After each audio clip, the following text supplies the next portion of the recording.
By the end of this short lesson, you'll be able to explain the answers to the following questions to your friends. Why are acid reflux medications one of the fastest growing groups of medications in the U.S.? Why is it that Americans have the highest calcium consumption in the world, yet poor bone health? How can a diet soda with 0 calories make you gain weight? Here's the second thing that'll change your life. Are you ready? Every food or beverage is alkaline, acidic, or somewhere in between. Alkalinity and acidity are measured in terms of pH, which stands for potential of hydrogen.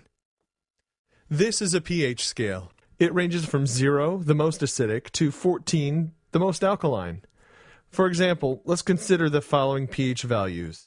Your stomach acid is 1. Diet soda is 2.5. Coffee 3. Water 7. Your blood ranges from 7.35 to 7.45. Seawater is 8.5 and baking soda is 12.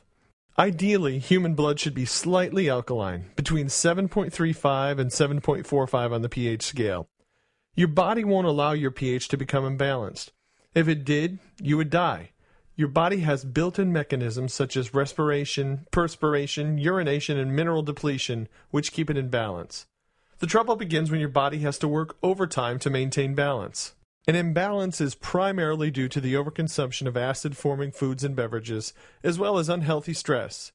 We consume considerably more acid-forming than alkaline-forming foods and beverages. We consume too much coffee, caffeine, soda pop, beer, alcohol, processed foods, fried food, high fructose corn syrup, sugar, artificial sweeteners, and animal proteins, just to name a few. In addition to our unhealthy food and beverage choices, we live in a world that keeps speeding up, potentially leading to high levels of unhealthy stress, which also increases acidity. Foods and beverages run the gamut of the pH scale. There are a few general rules. Animal products are for the most part acidic. Let's look at ice cream, cheese, yogurt, beef, lobster, chicken, pork, shellfish, venison, and fish. Vegetables and fruits are primarily alkaline. Let's look at snow peas, spinach, tomatoes, lettuce, squash, potatoes, cabbage, broccoli, asparagus, and sweet potatoes. And fruits, let's look at oranges, bananas, grapes, cherries, grapefruit, mangoes, raspberries, watermelons, lemons, and limes. I know you're thinking we got this wrong. Lemons and limes are acidic, right? Well, the classification of whether a food or beverage is acidic or alkaline is based on the effect it has on the body after digestion. For example, lemons are extremely acidic in their undigested form. However, their end product after digestion is more alkaline, making lemons alkaline forming in the body. A simple way to increase the alkalinity of a glass of water is to add a slice of lemon or lime. Let's see where popular drinks fall on the pH scale. We have soda, beer, coffee, alcohol, and tea. And how about water? Well, let's look at distilled water, bottled water, spring water, and mineral water. Another general rule is the more processed the food, the more acidic it will be. However, just because a food or beverage is acidic doesn't mean it's unhealthy. Blueberries and walnuts are both acid-forming foods, but they have tremendous health benefits. It's more important to pay attention to the overall trend. Remember when we said Americans eat a diet rich in acidic foods? Let's examine some typical American meals. How about a burger, French fries, and a soda? Or a steak, baked potato, and glass of wine? Or what about fried chicken, baked beans, corn, and a beer? Or the all-American picnic of a hot dog, potato chips, and a salad, chip soda? These meals force your body into an acidic state. So let's bring this all together. What happens when your diet is too acidic? As previously mentioned, your body is constantly putting mechanisms in place to maintain a balanced pH. When your body has to work overtime to maintain balance, the trouble begins. As the blood becomes too acidic, less than 7.3 or so, mechanisms kick in to bring the blood pH back to about 7.4. The breathing rate increases to remove carbonic acid by exhaling carbon dioxide.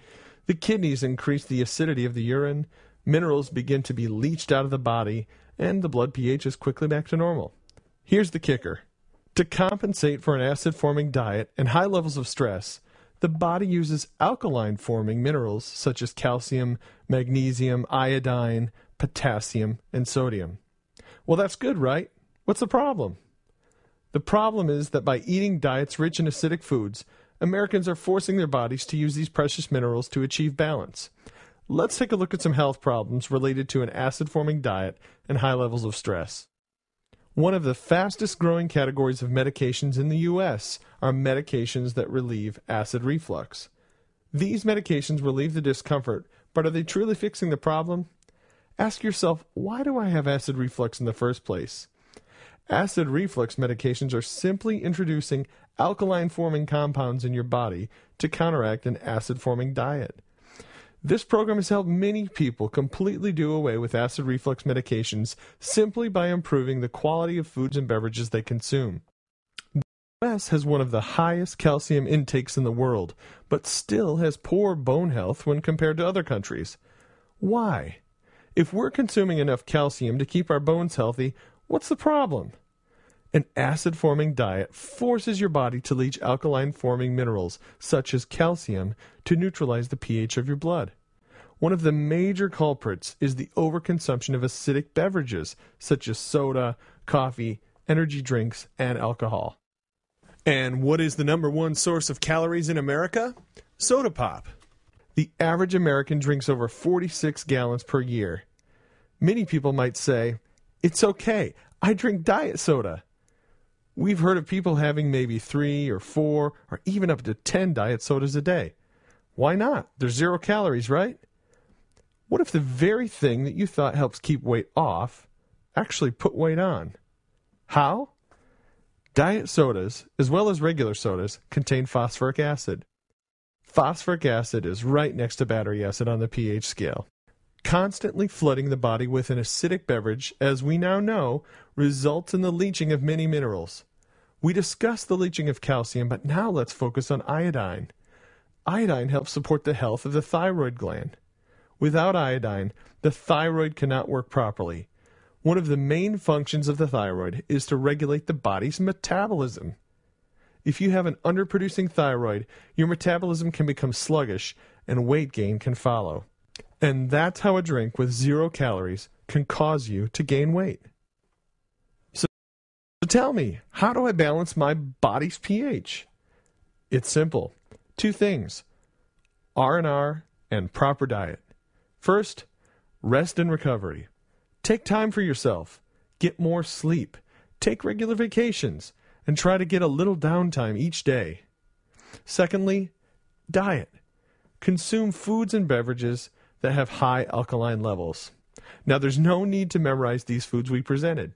In the attachments tab in the upper right, you'll find the food target, which takes the guesswork out of the equation.